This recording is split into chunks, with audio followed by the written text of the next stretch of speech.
समाजवादी आंदोलन के 90 वर्ष होने पर समाजवादी एकजुटता सम्मेलन पुणे में राष्ट्र सेवा दल परिसर में जो साने गुरुजी स्मारक है वहाँ पर आयोजित किया गया है। मैं डॉक्टर सुनीलम हूँ, समाजवादी समागम यूसुफ मेहर अली सेंटर के साथ में जुड़ा हुआ हूँ।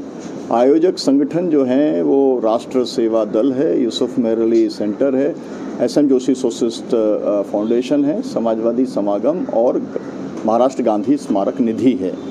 इसके उद्घाटन के लिए अभी हाल ही फिर से फ़ोन आया कि महाराष्ट्र में जो लीडर ऑफ अपोजिशन हैं, जो स्पीकर भी रहे हैं उत्तर प्रदेश विधानसभा के, वो माता प्रसाद पांडे जी यहाँ पर पहुँच रहे हैं और हम लोग उद्घाटन जो करेंगे सुभाष वारे जी जो राष्ट्र सेवा दल के पूर्व अध्यक्ष हैं उनके द्वारा इसका वाचन से संविधान के उद्देशिका के वाचन से इसका उद्घाटन होगा। इसमें जो उद्घाटन के साथ में जो हमारे अध्यक्षता कर रहे हैं वो रमाशंकर सिंह जी कर रहे हैं, ITM यूनिवर्सिटी के कुलाधिपति रहे हैं वो, और साथ में मुख्य अतिथि हिंद मजदूर सभा के जो राष्ट्रीय महामंत्री हैं वो हैं। हमारा जो पूरा का पूरा कार्यक्रम है उस कार्यक्रम में हम 80 साल से जो ज़्यादा वरिष्ठ समाजवादी हैं जिन्होंने पूरा जीवन खपाया है समाजवादी आंदोलन में, आज़ादी के आंदोलन में, उन सबको हम सम्मानित करने का काम करेंगे। तो हम देश भर से 10 जो है समाजवादियों को सम्मानित करने का काम करेंगे। कई किताबों का भी लोकार्पण किया जाएगा। मुख्य तौर पर हमारी जो चर्चा केंद्रित रहेगी 3 दिन, उसमें जो आर्थिक चुनौतियां, विशेष तौर पर जो बेरोजगारी और पर्यावरण का संकट है, तो उसमें एक वैकल्पिक मॉडल क्या होना चाहिए। इसके अलावा जो मूल इस समय विषय है कि जो जाति जनगणना का मसला है, या ये कहा जाए कि जो सामाजिक न्याय का जो मसला है, व्यवस्था परिवर्तन और जन आंदोलन का रिश्ता, उस पर हम लोग चर्चा करेंगे। और इसके साथ साथ में लोकतंत्र और संविधान पर जो हमला है और सांप्रदायिकता की जो एक बड़ी चुनौती है, जो कि सांप्रदायिकता देश को तोड़ने वाली जो एक पूरा विचार है, तो उसके ऊपर हम लोग चर्चा करेंगे। और सबसे प्रमुख बात यह है कि हम यहाँ का जो डिक्लेरेशन बनाएंगे, 17 मई 1934 को कांग्रेस सोशलिस्ट पार्टी कांग्रेस में बनी थी, लेकिन अभी 90 वर्ष जब हुए हैं तो देश के समाजवादी विभिन्न विषयों के ऊपर क्या सोचते हैं, इसका हमारा एक पुणे का डिक्लेरेशन होगा।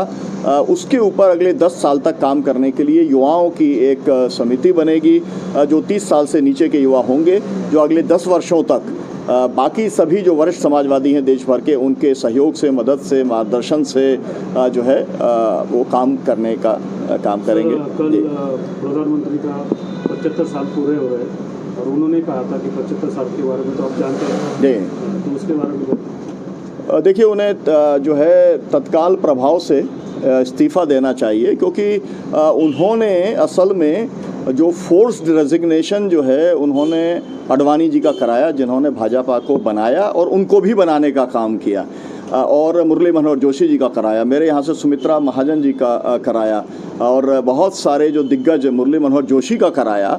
तो भाई आपने जब दूसरे को रिटायर कराया है तो एक वॉलंटरीली आपको भी रिटायर करना चाहिए, नैतिकता का ये तकाजा है। लेकिन मैं अच्छे तरीके से जानता हूँ कि वो ये काम करने वाले नहीं हैं, क्योंकि नैतिकता से उनका कोई संबंध नाता नहीं है। और नहीं, लेकिन मेरा कहना यह है कि मोहन भागवत जी जो है मतलब RSS तो संचालन करते हैं, वो भी 75 साल के हो गए हैं। तो अब क्योंकि दोनों को रिटायर होना है तो दोनों एक दूसरे को मदद करके कुछ रास्ता निकाल रहे हैं ताकि 75 साल में रिटायर नहीं होना पड़े। मेरा कहना ये है कि नीति का तकाजा ये है, क्योंकि ये नीति किसी और पॉलिटिकल पार्टी ने नहीं बनाई है। देश के अंदर तमाम सारी पॉलिटिकल पार्टी हैं, उन्होंने ये कभी पॉलिसी नहीं बनाई कि 75 साल के बाद में जो हमारा टॉप लीडर है उसको हम घर पे बैठा देंगे। लेकिन आपने अगर पॉलिसी बनाई है तो आप उसका जो है आपको उसका सम्मान करना चाहिए। लेकिन एक और बात कहना चाहता हूँ, इनका एक शौक़ है, वो शौक़ ये है कि 17 सितंबर को ये पूरा का पूरा सरदार सरोवर भरते हैं और उससे जो है सैकड़ों गांव डूब जाते हैं, है ना। ये इनका एक शौक़ है, ये जो सैडिस्टिक शौक़ है, क्योंकि मैं नर्मदा बचाओ आंदोलन के साथ में 40 साल के साथ जुड़ा हुआ हूँ। तो हम उस पीड़ा को, जब से ये प्रधानमंत्री बने हैं, तो अपना शौक़ पूरा करने के लिए ये जो है वहाँ पर कुछ ना कुछ कार्यक्रम करते हैं। तो मैं ये कहना चाहता हूँ कि भाई वो अपना जश्न मनाएं, लेकिन किसी दूसरे को कष्ट देने का काम नहीं करें। और देश में इस समय पूरी बाढ़ आई हुई है, पंजाब के अंदर बाढ़ है, उत्तराखंड में बाढ़ है, हिमाचल में बाढ़ है। तो मेरा कहना है कि उनको तो असल में अपना जन्मदिन जो है वो मनाना ही नहीं चाहिए। जिस तरीके की